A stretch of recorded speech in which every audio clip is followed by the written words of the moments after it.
prioritet nema nitko. Zagrebački športski savez je taj koji određuje satnicu korištenja, a savezi koji koriste ledene dvorane među sobom i sa podružnicom određuju, znači dogovaraju termine. Činjenica je to koja koči razvoj hokeja u Zagrebu. Naime, najteže je uskladiti sve želje klubova hokeja na ledu. Ima krivice i sa jedne i sa druge strane. Jednostavno ne mogu vjerovati da unutar hokejske organizacije da se ne možemo dogovoriti i da su svi manje više tu već 10 godina.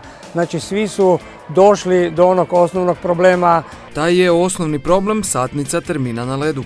Nju donosi Zagrebački športski savez temeljem programa javnih potreba, ali Zagrebački športski savez ne prati direktno izvršenje, odnosno neposredno izvršenje korištenja športskih objekata.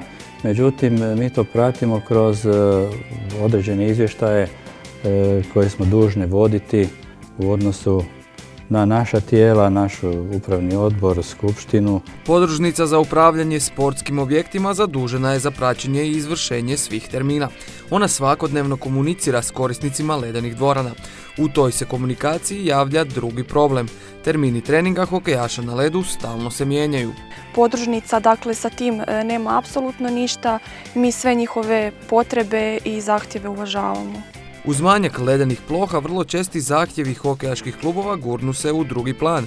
Ovaj je treći problem aktualan već 20-ak godina. Znači, jednom riječju, kad je dom sportova otvoren, znači šalata je bila krcata.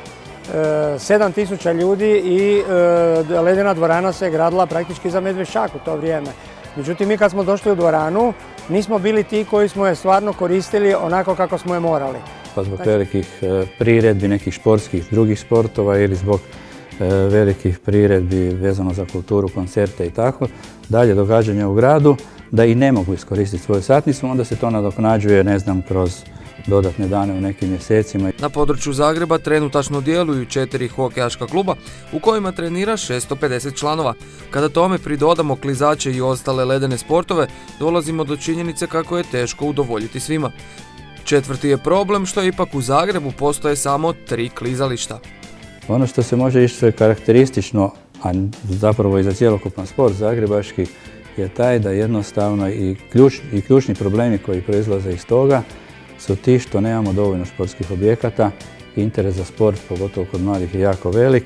Tako jedan hokejaški klub u tim uvjetima u domu sportova godišnje dobi 240 sati treninga te 70 sati za škole hokeja. Slična je situacija i na klizalištu Velesajam, ali i s ostalim ledenim sportovima. Klizači, članovi Hrvatskog klizačkog saveza, umjetničko sinkronizirano brzo klizanje, tjedno imaju premali broj sati leda koji bi im potreban za kvalitetan trening. Umjetničko treniranje, klizanje trenira 5 do 6 sati dnevno, što je raspoređeno po kategorijama, znači jedna kategorija trenira između 45 minuta do sat vremena. U takvim je uvjetima umijeće stvarati nove hokejaške, ali i klizačke nade. Upravo iz tog razloga pojedini klubovi prekorače svoju satnicu. U tom slučaju, dakle, klubove prvo obavijestimo da su iskoristili sate iz programa javnih potreba, te im također šaljemo ponudu ukoliko imaju potrebu za daljnjim korištenjem ledene dvorane. Cijena sata leda prema podružnici iznosi 1500 kuna za dom sportova i Velesajam, dok je cijena šalate 1600 kuna. Te cijene podružnica dogovara zajedno sa Zagrebačkim športskim savezom. Prema informacijama koje mi imamo, one će se mijenjati i za sljedeću godinu bi mogle iznositi za dom športova, znači za ledenu površinu, te 820 kuna na sat. Klizalište Velesajam je, mislim da je 1200 kuna i klizalište na šalati je 2100 kuna. Zbog visoke cijene sata, šalata se više upotrebljava kao klizalište za građane. Tako ledeni sportovi, u našem slučaju hokej, spada na jedva 2 sata tjedno treninga po dobnoj kategoriji.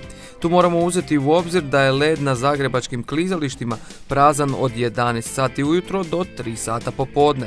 Tada nitko ne želi trenirati. Uz problem međusobnog dogovora, jedini prioriteti kod dobivanja leda su komercijalna vrijednost i dobar sportski rezultat. Pa zar zagrebački hokej to nema?